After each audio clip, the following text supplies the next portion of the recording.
एक गरीब मजदूर की आस से कांप उठा कैलाश, भोलेनाथ ने दिया न्याय। सावन की चमत्कारी और रोंगटे खड़े कर देने वाली कथा। सावन का महीना था, बादल गरज रहे थे, बारिश हल्की हल्की पड़ रही थी और एक गरीब मजदूर जिसका नाम था भीमा, वो भीगते हुए खेत में हल चला रहा था। उसके पास न चप्पल थी न छाता, मगर दिल में एक ही आस थी, भोलेनाथ मेरा दुख देख रहे होंगे, एक न एक दिन तो मदद करेंगे। भीमा हर दिन खेत में खून पसीना बहाता, पर बदले में मालकिन उसे ताने देता, डांटता और कभी खाना भी ठीक से नहीं देता। उस दिन तो हद ही हो गई। मालकिन के बेटे ने उसे के ऊपर कीचड़ फेंक दिया और बोला, भगवान सबके नहीं होते, तेरे जैसे गरीब को कौन देखता है रे। भीमा ने कोई जवाब नहीं दिया, बस आंखों में आंसू लेकर ऊपर आसमान की तरफ देखा और बोला, भोले अगर तू है तो अब तो कुछ कर। उसी रात कैलाश पर्वत हिलने लगा, नंदी घबरा गया, गणेश जी और कार्तिकेय दौड़े और भोलेनाथ क्रोधित हो गए। भोले बोले, मेरे नाम पर जो मुझे पुकार रहा है और भूखा सो रहा है, अब और नहीं। अगले दिन भीमा ने खेत में एक डमरू पड़ा देखा। जैसे ही उसने डमरू उठाया, दूर दूर तक एक आवाज गूंजी, हर हर महादेव। उसी दिन गांव में अजीब बातें होने लगी। जहां भीमा काम करता वहां बारिश होता, जहां जमींदार काम करता वहां सूखा पड़ा जाता। मालकिन का बेटा बोल नहीं पा रहा था और भीमा के झोंपड़ी के ऊपर हर सोमवार को एक चांद जैसा उजाला दिखने लगा।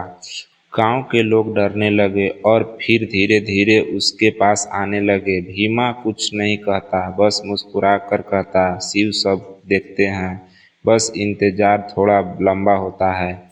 लेकिन कहानी यहीं खत्म नहीं होती। एक दिन गांव में एक नई बहू आई, शहर से पढ़कर आई थी और भगवान पर विश्वास नहीं करती थी।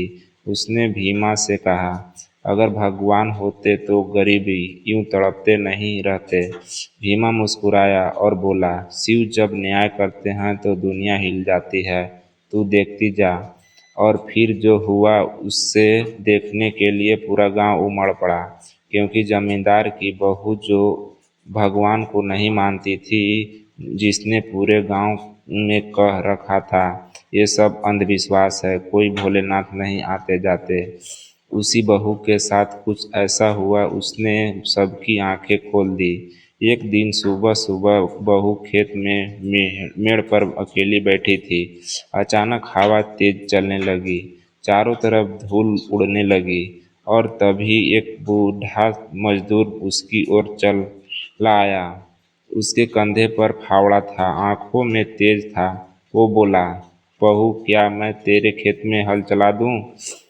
वो चौकी बोली, कौन हो तुम? मैंने तुम्हें पहले कभी नहीं देखा। उसने मुस्कुराकर कहा, मैं एक मजदूर हूँ, भीमा का दोस्त हूँ, खेत जोतने आया हूँ। वो दिन भर काम करता रहा, मगर जैसे जैसे वो चलता खेत में मिट्टी सोना हो जाती, जहाँ उसका पाँव पड़ता वहाँ हरियाली आज उगती। बहू के पैरों तले जमीन खिसक गई। उसने दौड़कर गांव के लोगों को बुलाया, चलो देखो कोई साधारण आदमी नहीं है ये। गांव वाले दौड़े, भीमा भी पहुंचा, पर जब वहां पहुंचे तो वो बूढ़ा मजदूर गायब हो गया था। बस मिट्टी पर एक निशान था, त्रिशूल का। भीमा की आंखें भर आई, वो घुटनों के बल बैठ गया और बोला, भोले तू खुद धरती पर आया, मेरी क्या औकात कि तू मेरे लिए खेत में हल चलाने आ जाए। बहू की आंखों में आंसू बह निकले। उसने वहीं झुककर माफी मांगी, मुझे माफ कर देना भोलेनाथ, मैं तेरी भक्ति को पहचान नहीं पाई।